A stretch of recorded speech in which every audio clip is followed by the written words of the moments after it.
Good morning, everyone. It is time for the Merkle Retirement Minute, just getting you ready for the future. And every time we get done talking to Lauren Merkle, it just gives you some inspiration and some forethought as, yeah, I think we can do this. Yeah, that's a great thing.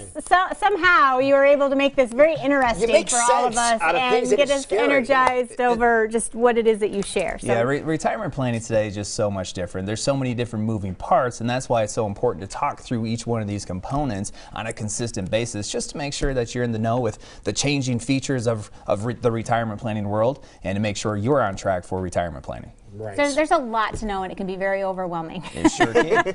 and that's one of the hardest parts, because it is so complex, because it's overwhelming, people don't know where to start. And a lot of times they don't start. And inertia is the biggest obstacle because they don't get started. But what we find is once you get the ball going, once you get the wheels starting to rotate, that's when it becomes much easier and it just snowballs. And then you end up with this comprehensive retirement plan, which is basically your retirement vision on paper.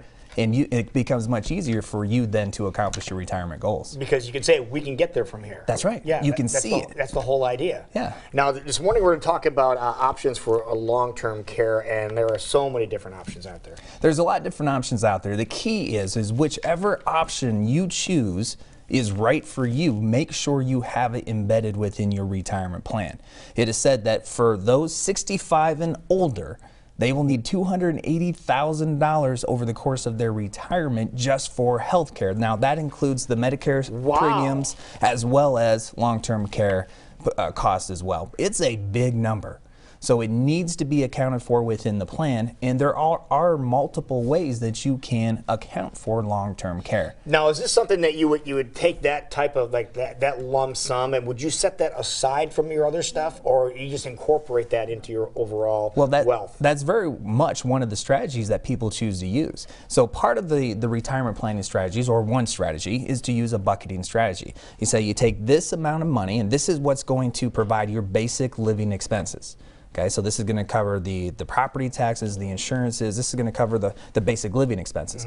This part of your money is going to cover all of the discretionary spending, right? All the fun stuff, the entertainment, the travel, the grandkids, all that kind of fun stuff. And then you're going to have this bucket of your money, and this is going to cover the what ifs. Right, we just don't.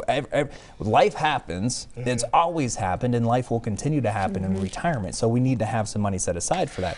And then here's where the long-term care comes into play. Right, we have this residual piece of the portfolio, and this is what will be segmented off to help cover for long-term care. And the beautiful part about covering long-term care risk this way is if you never need long-term care, then you have this bucket of your money that goes towards your legacy plan, right? Your kids, your grandkids, so forth, as opposed to just going to the insurance company. So when we talk long-term care, kind of just explain what is all encompassing with that we're trying to focus on. Well, long-term care itself is a little bit different for everybody. It can be, and it's becoming more and more common now, is that you just stay in your home. So it's not necessarily in a facility. But you can be in your home. People can come in 2, 3, 4, 5 times a week. Just make sure that your basic needs are But that's still going to cost money. That costs money. Yeah. And we need to find a way to pay for those costs. And one of the biggest risks, or as I'm having conversations with my families, one of their biggest concerns is not necessarily what happens, Lou, if you end up in long-term care, but what happens if you end up in long-term care and you spend down all your resources, and then the surviving spouse is left with nothing left. Right, that's very true. That is one of, I can't tell you how many times some people come into our office and they say, my only concern is to make sure that Judy is taken care of. Right. If I'm gone, I want to make sure that Judy has enough money to live on for the rest of her life, and she's going to be taken care of. And long-term care is one of those events, or needing long-term care is one of those events that does wipe away a lot of people's assets. Now, from your experience, have you found that segmenting these into different categories, like you just mentioned, does that seem to be the best way to go about that, or is it each person individually different? That does work well if you're well funded. That doesn't work well for everybody, and that's why there are multiple strategies. I mean, if you have enough resources where you can segment a piece of your... We can put it in these buckets, so to speak. Then that does work. Other people choose to offset the risk or a part of the risk to an insurance company. Now, the old school method was just to buy this long-term care insurance contract. The disadvantage of that is, one, you have to go through underwriting, right? Not everybody can go through underwriting. Or if you never need long-term care, you pay these expensive premiums your entire retirement, and it just goes to the insurance company, right? So it's true insurance. So today there's multiple other options that take away some or all of those disadvantages, meaning that there's an insurance option where if you never need long-term care and you pass away, then there's a death benefit that goes to your charities or loved ones. Right, so if you never need it, it just doesn't go to the insurance company. There's a legacy aspect. So you're paying into it, so there's some value to what you're paying in. So if you are no longer part of the picture, that money still has some value to, you mentioned your charity or your family. Yeah, that's exactly it. What a great idea that is. At what point then do people start to, because that might be the one thing in your retirement planning that maybe, well, we'll put that off till a little later, right? It's easy to put off. At what point do you recommend that getting worked into the mix? Yeah, usually when you're ready to develop your retirement plan, you're going to want to get that into the mix. Right away. Right from the get-go. What I don't want people to do most of the time is just take this piece of their retirement and say, now's the time for this, right? Now's the time to look at the long-term care when you haven't figured out your income plan, you haven't figured out your tax plan, you haven't figured out any of the other elements that need to go into a retirement plan. So somewhere within 5 to 10 years of retiring is a great time to start working on your comprehensive retirement plan. Long-term care should be a piece of that.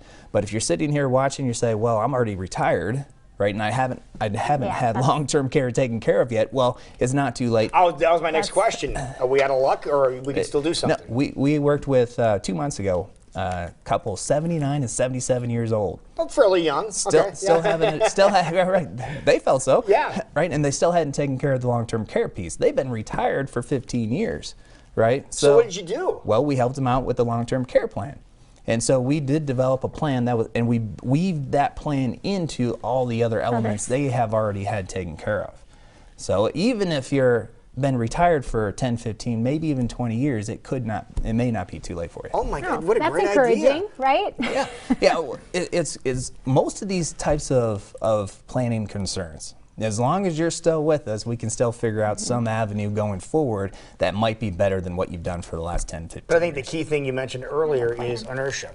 You have to get started. Have to get started. And once you get started, you could help them, avoid some of the landmines that might be in the roadway for you. Yeah, what we say a lot of times is that there is a plan for you. You may not have created the plan may not be yours, but there is a plan for you. With Uncle Sam, with tax planning, Uncle Sam has a plan for you.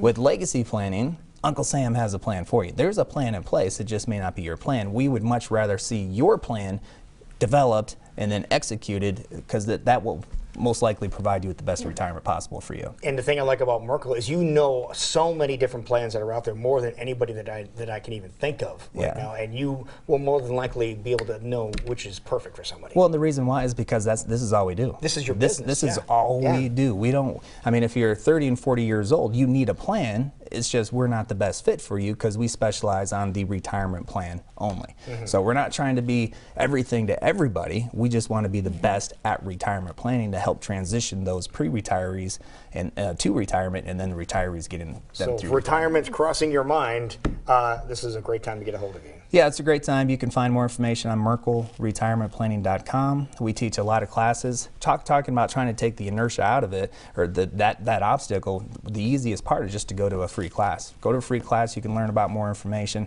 and then from there, you can continue that ball rolling. And it's never too early and it's never too late. That's right. And you have classes all the time. All the time. Yep. All the time. So our next class is January 7th. So I believe January 7th, January 9th. But we have a whole list of classes that we're teaching next year. You can go to our website. And we suggest you get signed up because those things fill up. They fill up really quick. So already from January 7th and January 9th, we have people on the list going to that class, and those will fill up quickly. Okay. And people walk away going, I enjoyed that class, which is saying a lot for retirement planning information, right? Not only do they say they enjoy the class, but they say, I had no idea there were so many different moving parts, and that class went so quick. Yeah, you're not done yet, are you? Yeah, exactly. Because a lot of those classes are 2.5 hours. Right. So think about 2.5 hours of listening to retirement plan, but they say it goes really quick. That is awesome. So good job out of you. Thank you. Good job. And Happy New Year to you, too. Happy New Year to you. Thank you so much. Thank you. It is 7:50 right now, and we will be right back.